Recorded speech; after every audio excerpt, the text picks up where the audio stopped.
Muy buenas, hermanos. Vamos a seguir con nuestros estudios de la Confesión de Londres 1689. Esta clase es clase número 2.1.9. 2.1.9. El título general de esta clase es Dios, amantísimo. Dios, amantísimo. El título está sacado directamente de la línea 11 de esta edición del segundo capítulo, primer párrafo de la confesión. Dice textualmente la línea 11 que Dios dice es amantísimo.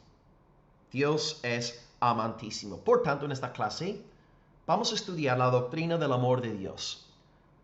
Espero dividir esta lección en dos bloques. El segundo bloque será bastante largo y tendrá varios subpuntos. En primer lugar, hablaremos sobre el amor intratrinitario de Dios. Podéis apuntar como primer punto de hoy el amor intratrinitario de Dios.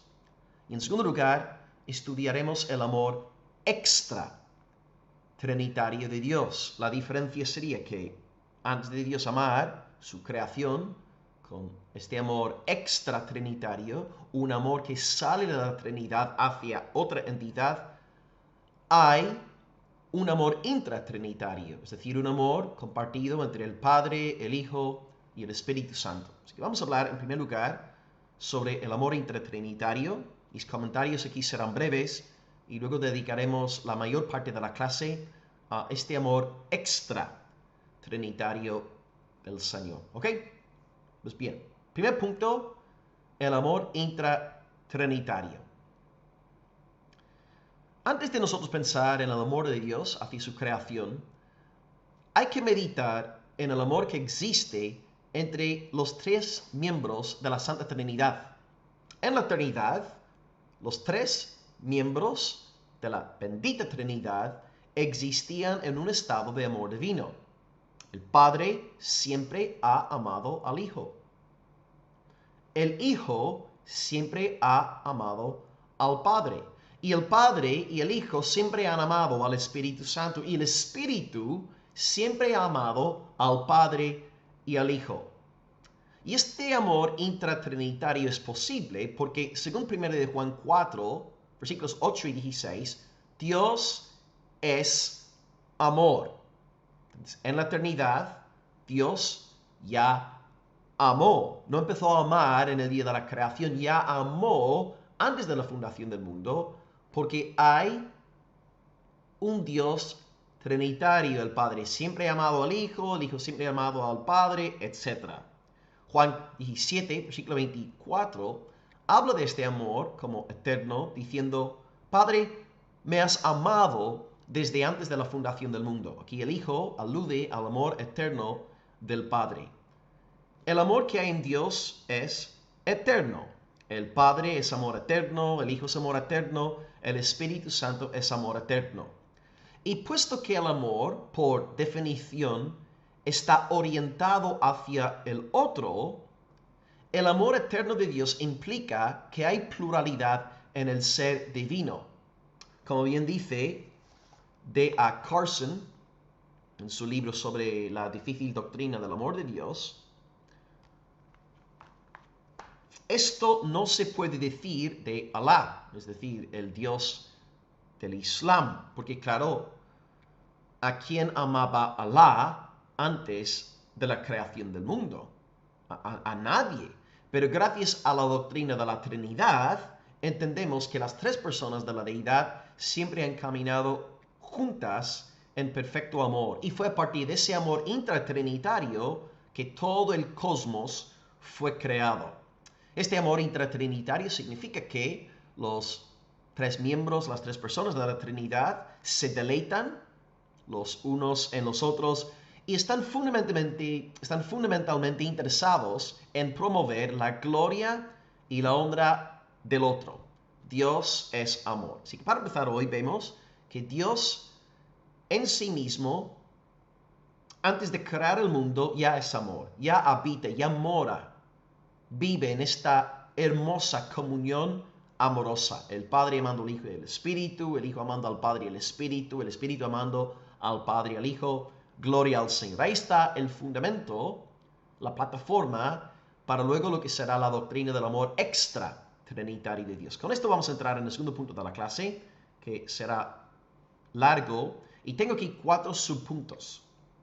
Entonces vamos a dividir este amor extra trinitario de Dios en 4 manifestaciones. En primer lugar, el amor de Dios hacia la creación en general. En segundo lugar, el amor de Dios hacia las criaturas. En tercer lugar, el amor de Dios hacia la humanidad. Y en cuarto lugar, el amor de Dios hacia los elegidos, es decir, hacia los creyentes. Así que repito, estamos en el segundo punto, el amor extra trinitario de Dios, y tenemos aquí 4 puntos. El amor de Dios hacia la creación. 2, el amor de Dios hacia las criaturas. 3, el amor de Dios hacia la humanidad en general. Y número 4, el amor de Dios hacia los elegidos. Bien, primer subpunto, el amor de Dios hacia la creación.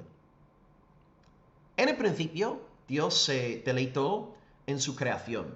De nuevo, una cita de Carson en este libro, La difícil doctrina del amor de Dios. Carson escribe, Dios lo crea todo, y antes de que el pecado haga su aparición, afirma que todo lo que ha hecho es bueno. Esto es producto de un creador que ama. Así es, Dios ama su creación. Según el Salmo 147, versículo 4, Dios cuenta el número de las estrellas. A todas ellas llama por sus nombres. Dios ama, Dios se deleita en lo que Él ha creado. Es por esta razón también que tenemos la esperanza de la renovación del cosmos en el día de Cristo. Romanos 8:21 dice que el cosmos será liberado de su esclavitud actual. Cito las palabras de Pablo, Romanos 8:21, la creación misma será libertada de la esclavitud a la corrupción, a la libertad gloriosa de los hijos de Dios.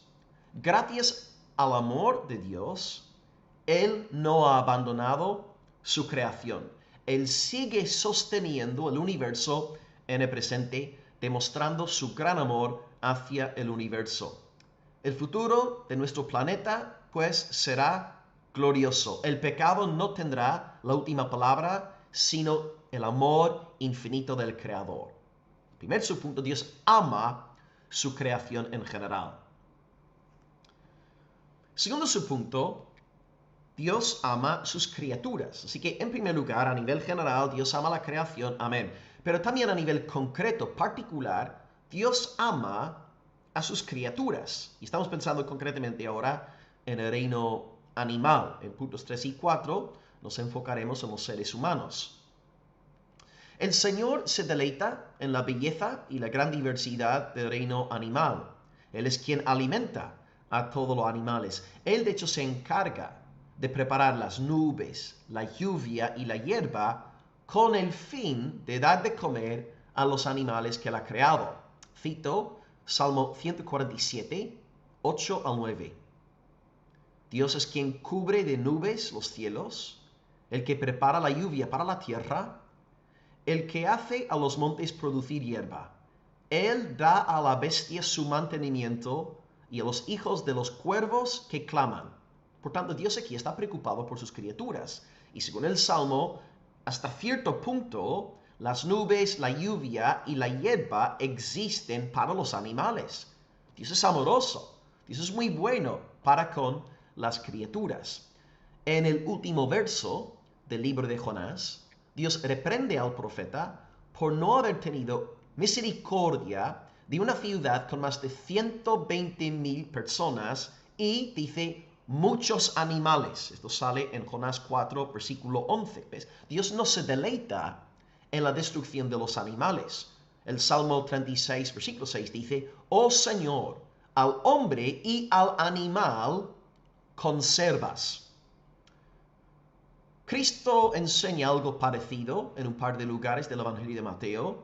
Él dice en Mateo 6, 26, mirad las aves del cielo, que no siembran, ni siegan, ni recogen en graneros, y vuestro Padre Celestial las alimenta. Dios ama a las aves. provee para ellas, les da de comer. Y unos capítulos más adelante, en Mateo 10, versículo 29, el Señor se pregunta, ¿no se venden 2 pajarillos por un cuarto? Con todo, ni uno de ellos cae a tierra sin vuestro Padre. De nuevo, la imagen proyectada aquí es la de un padre interesado en su creación. Dios ama a los pajarillos, ama a las bestias, los animales son su creación.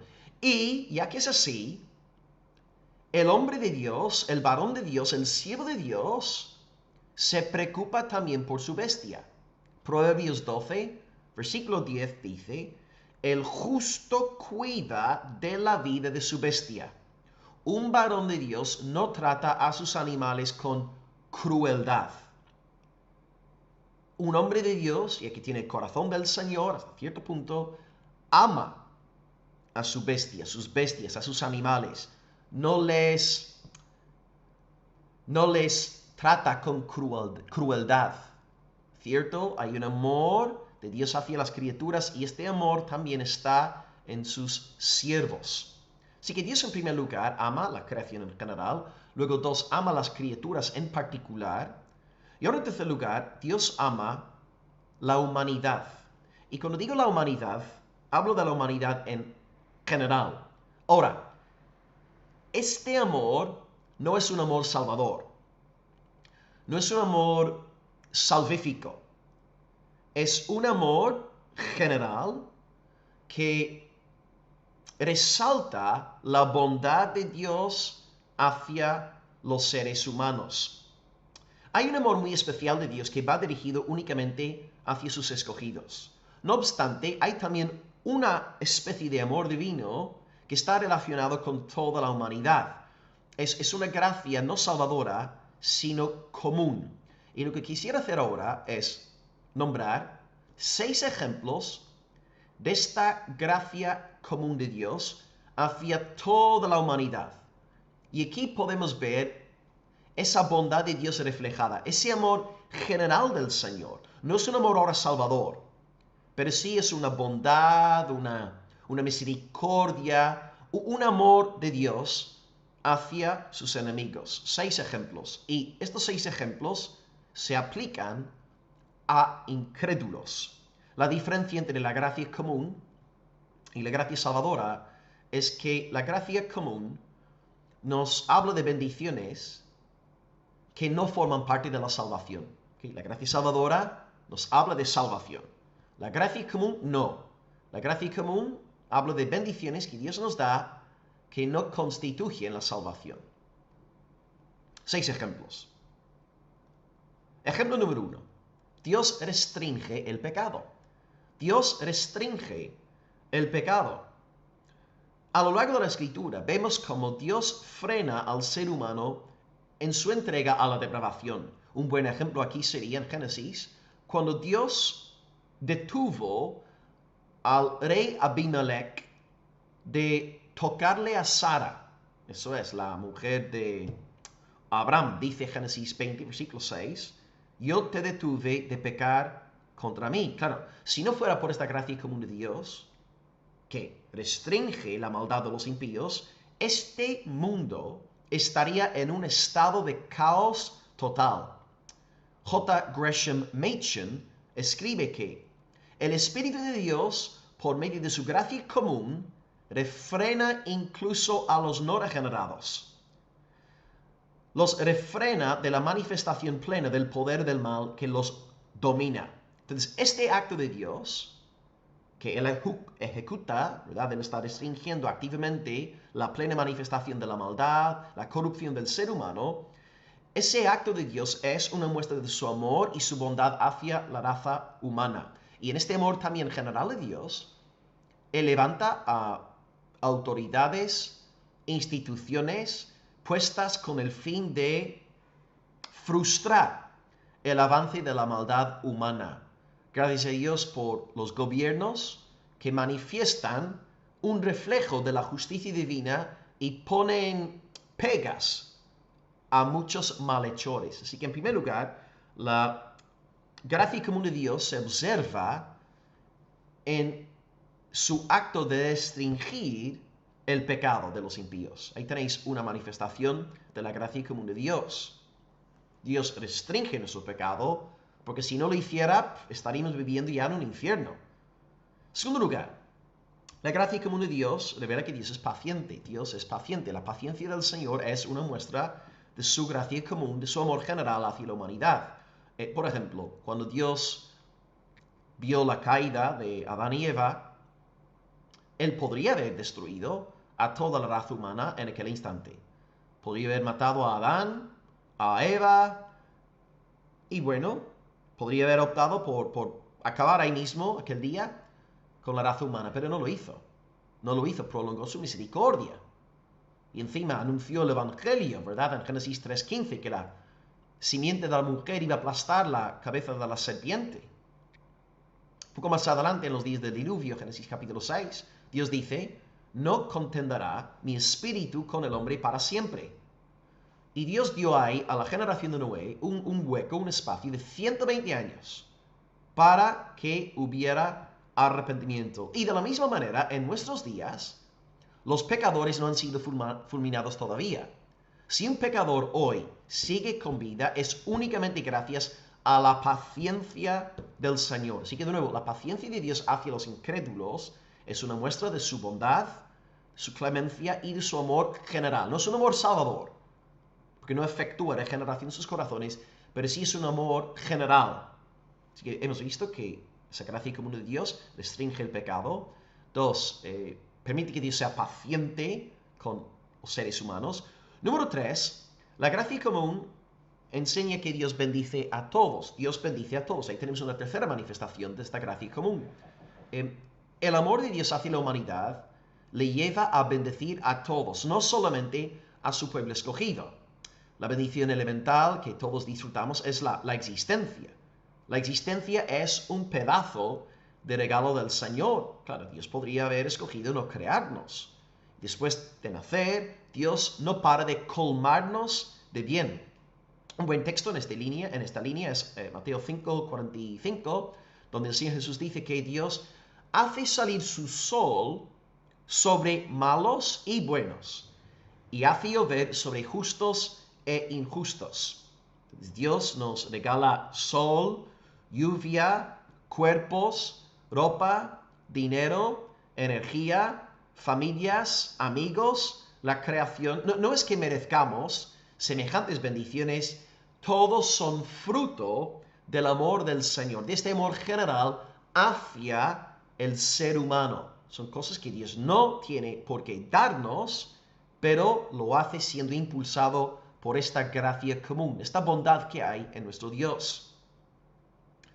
Una cuarta prueba, manifestación de la gracia común del Señor, este amor general de Dios hacia la humanidad, sería, en cuarto lugar, Él permite que los incrédulos hagan buenas obras.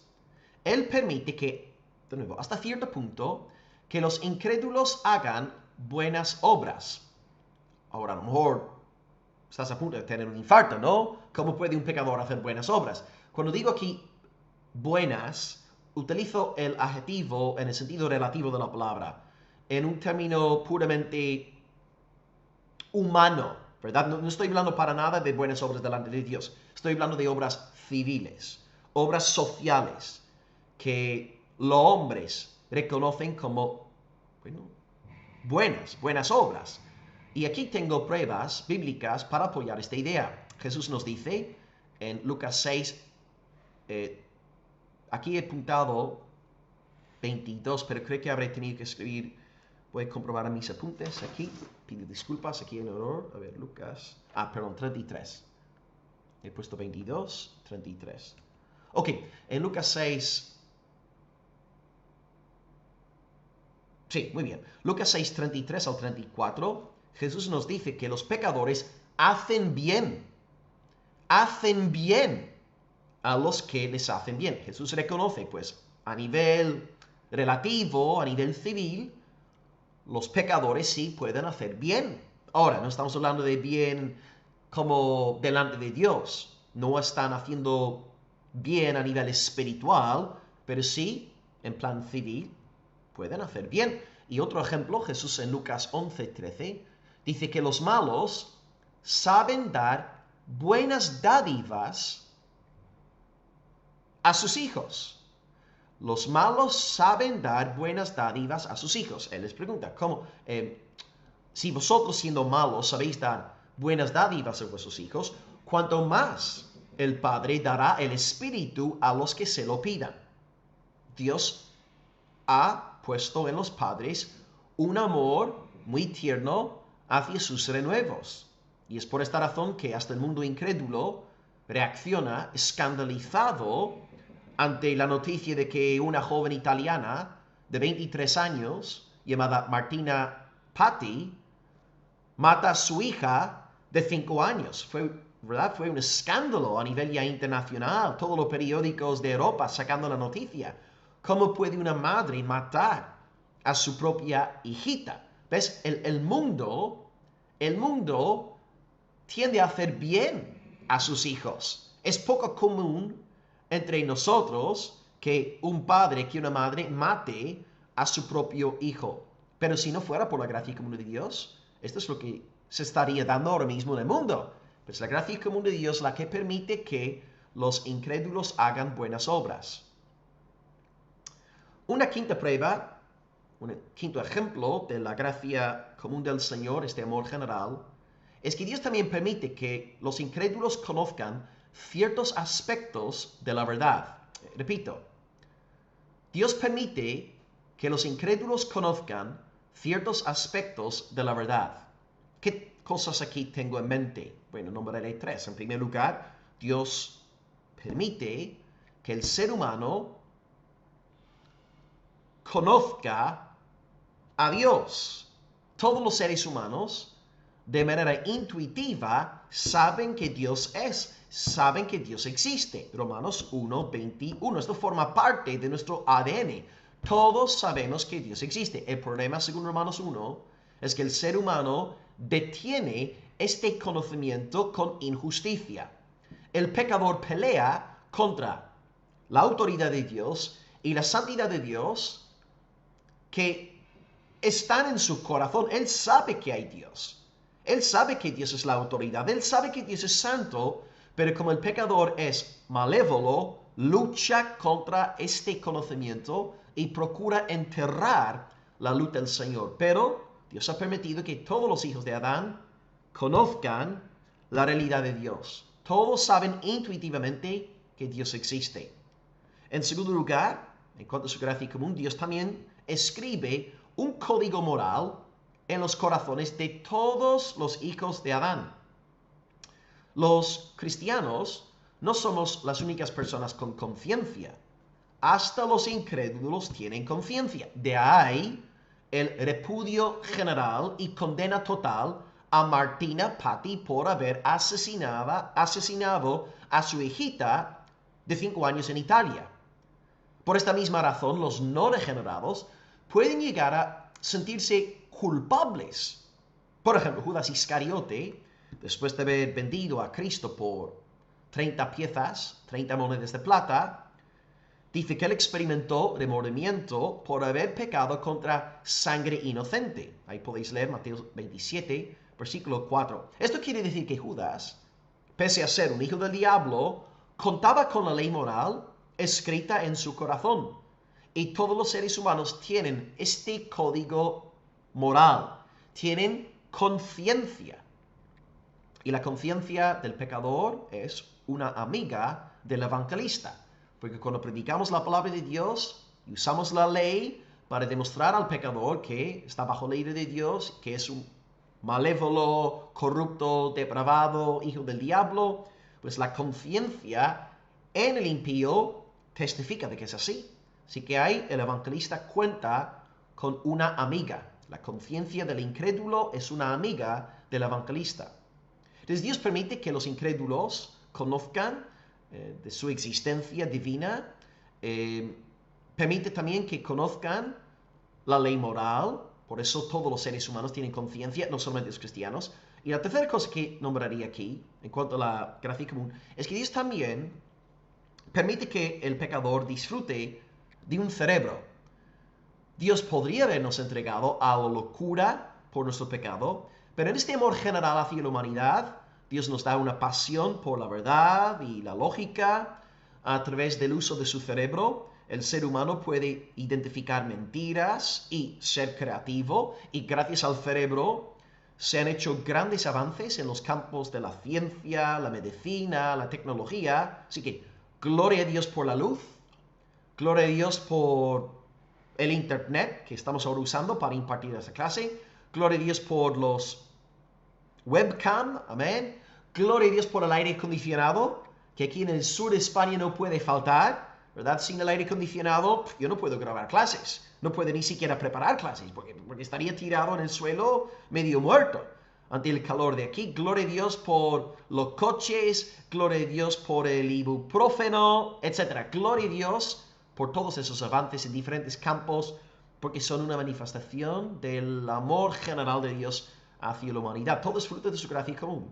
Esta vida podría ser infinitamente peor de lo que es. Así que gloria a Dios por su bondad. Y en sexto lugar, un sexto ejemplo del amor de Dios hacia toda la humanidad, y ahora la diferencia entre este sexto ejemplo y los previos 5 es que este sexto ejemplo se aplica a un grupo más reducido de la humanidad. Los primeros 5 ejemplos que hemos dado hablan realmente de prácticamente todos los seres humanos.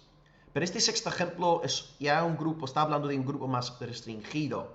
Sexto punto o sexta señal de esta gracia común es que Dios permite que algunos incrédulos experimenten el poder del Espíritu.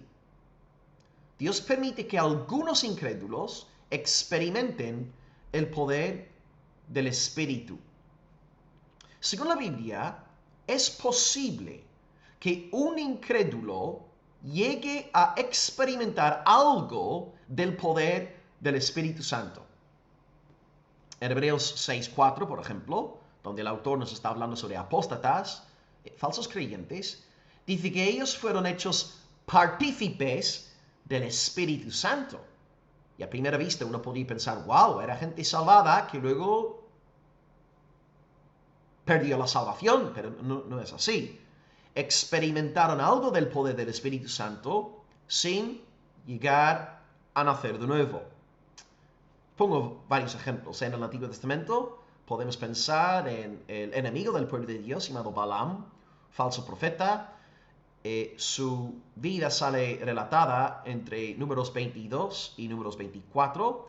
Y me imagino que ya conocéis bien a Balaam, pero él tuvo que profetizar maldición sobre el pueblo de Dios, siendo contratado por un tal Balac. Pero Balaam no pudo pronunciar maldición, porque se ve que Dios iba llenando a Balaam del Espíritu Santo, y de hecho llega a estar tan lleno del Espíritu que profetizó sobre la llegada del Mesías. Digo, wow, ¿cómo puede ser? Es que el Señor es increíble. ¿Qué hace un hijo del diablo siendo lleno del Espíritu Santo y profetizando sobre Mesías? Hermanos, yo he pensado mucho en esto, ¿no? Y la única conclusión a la cual yo he llegado es que Dios es soberano y hace lo que quiere, cuando quiere, como quiere, donde quiere, con quien quiere. Dios es Dios. Y si Dios quería llenar a un varón como Balaam con el Espíritu para que pronuncie bendición sobre el pueblo y para que anuncie la venida del Mesías, pues aleluya al Señor. Él puede hacer lo que sea. Gloria al nombre de Dios. Otro buen ejemplo es el malvado rey Saúl, otro siervo de las tinieblas. Y la palabra de Dios dice en 1 Samuel 10, del 10 al 11, que él también profetizó por el poder del Espíritu Santo del Señor. Así que Dios puede permitir que los incrédulos experimenten los poderes del siglo venidero. No es que hayan nacido de nuevo, pero experimentan el poder del Señor.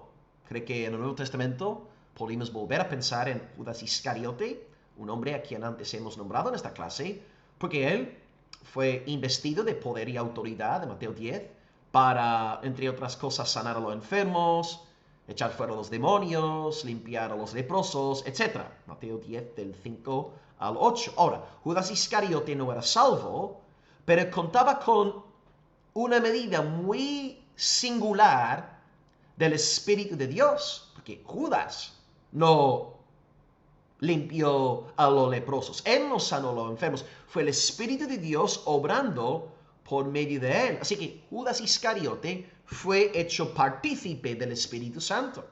No era salvo, pero experimentó el poder del Espíritu. Y ahora, cuando pensamos en nuestros días, los incrédulos que están con nosotros en nuestras congregaciones, también, hasta cierta medida, están siendo hechos partícipes del Espíritu Santo.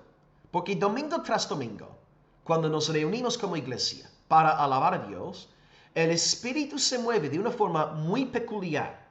Él se mueve en la congregación a través de la predicación de la palabra, a través de la celebración de las ordenanzas, a través de las oraciones congregacionales y la comunión de los santos. El Espíritu Santo sopla de una manera intensa cuando la iglesia se reúne en obediencia al Señor. Se mueve de una manera que no lo hace entre semana cuando estamos a solas en casa, ¿cierto? Por esta razón, cuando tú estás recibiendo una predicación en vivo, en directo, en tu iglesia local, estás ahí sentado en el contexto de la congregación, la palabra te llega con un poder que no sucede cuando estás online descargando una predicación de Sujel Michelin en YouTube. ¿Entendéis? Hay un poder especial del Espíritu en la congregación de los santos. Y esta bendición particular no está presente cuando estamos en el curro, en la universidad, en el despacho, como yo, ¿verdad? Sí, el Señor está conmigo, el Espíritu siempre está conmigo, pero hay una presencia intensa, especial, cuando todos estamos reunidos. Y ahí también están los incrédulos.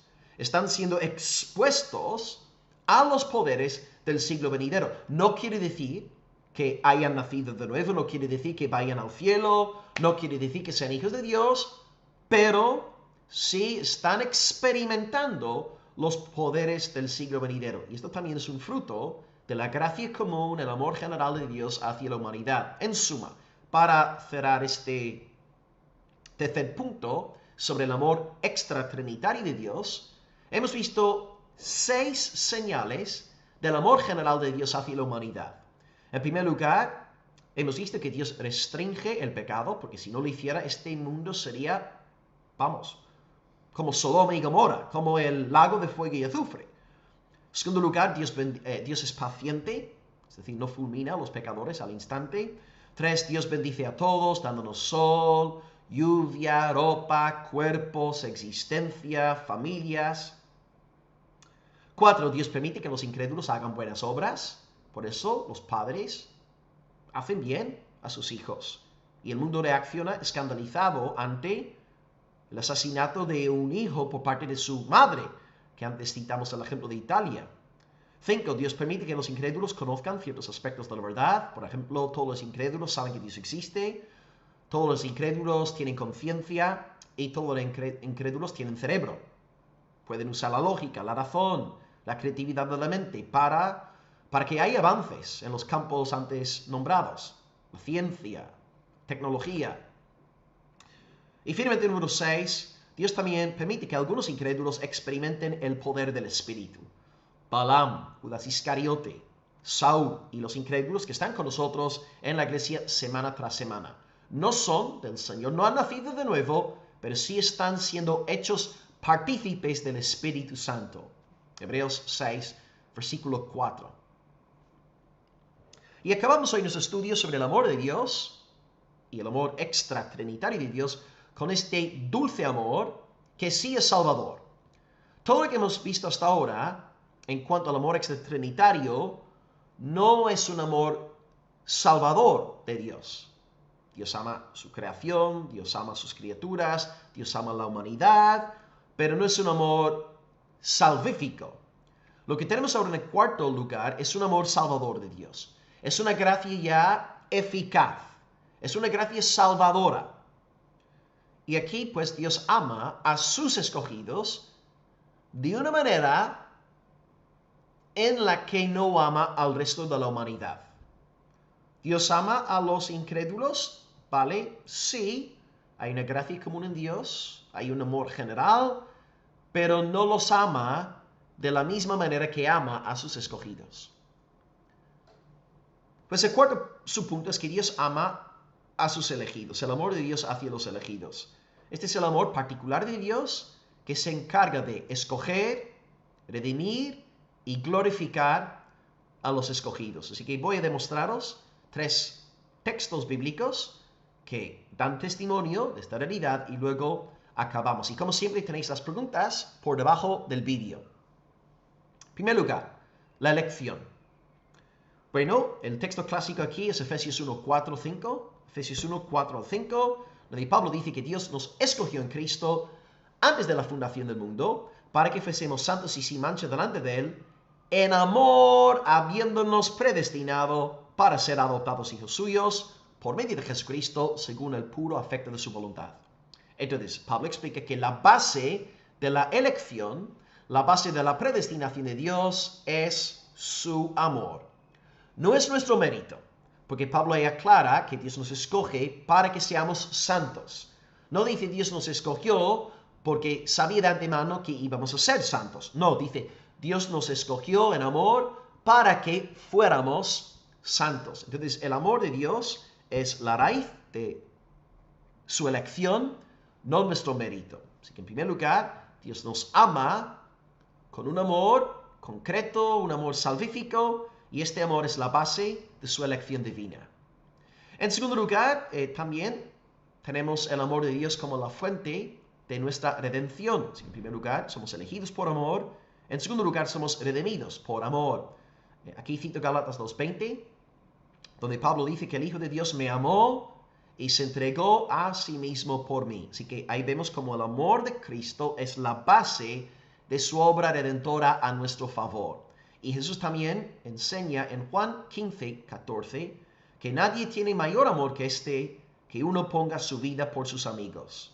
De nuevo, mismo principio, el amor es la base de la redención del pueblo escogido. Así que su elección se fundamenta en el amor de Dios, su redención se fundamenta en el amor de Dios. Y ahora, en cuanto al futuro, la glorificación, también sabemos que nuestra glorificación se debe al amor divino. Romanos 8:30 promete que todos los predestinados serán glorificados, y dado que es así, acto seguido, Pablo dedica 9 versos de Romanos 8:31 al 39 a celebrar el amor omnipotente de Dios en Cristo, del cual ninguna cosa creada jamás podrá separarnos. La lógica de Pablo es, ya que los predestinados serán glorificados, pues nada nos podrá separar del amor de Dios. Es decir, Dios ama a sus predestinados y ama a sus glorificados. Por tanto, amados, vemos que detrás de nuestra elección, detrás de nuestra redención y detrás de nuestra glorificación es este amor singular de Dios, que es un amor ya salvífico, salvador.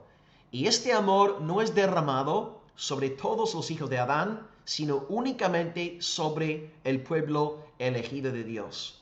Así que gloria al Señor, porque todo esto emana de su gracia salvadora, no es por nuestro mérito, se ha fijado en nosotros por amor, dulce amor, gloria al nombre de nuestro Dios. Así que hoy hemos visto 2 puntos en esta clase: el amor intratrinitario de Dios. Ahí os enseñé que antes de la fundación del mundo, que Dios siempre ha existido en una comunidad de amor. El Padre siempre ha amado al Hijo y al Espíritu, y bueno, viceversa. Después hemos visto el amor extratrinitario de Dios, este amor que se comparte con aquello que no es Dios. Hemos visto que Dios ama su creación en general, sus criaturas en particular, la humanidad en general, y luego los escogidos en concreto. Así que gloria a Dios por Él ser el Dios de amor, y si vamos a ser discípulos del Señor, pues hemos de andar en este amor divino, sabiendo que nuestro Dios es amor, por tanto hemos de amar. Y de hecho ahí está la tesis de 1 de Juan. Él nos dice claramente que si no amamos a nuestros hermanos, no somos de Dios. Así que hoy tenemos que aplicar lo aprendido a nuestro corazón, ser creyentes, amorosos, pero siempre dando la gloria a Dios por Él habernos amado en primer lugar.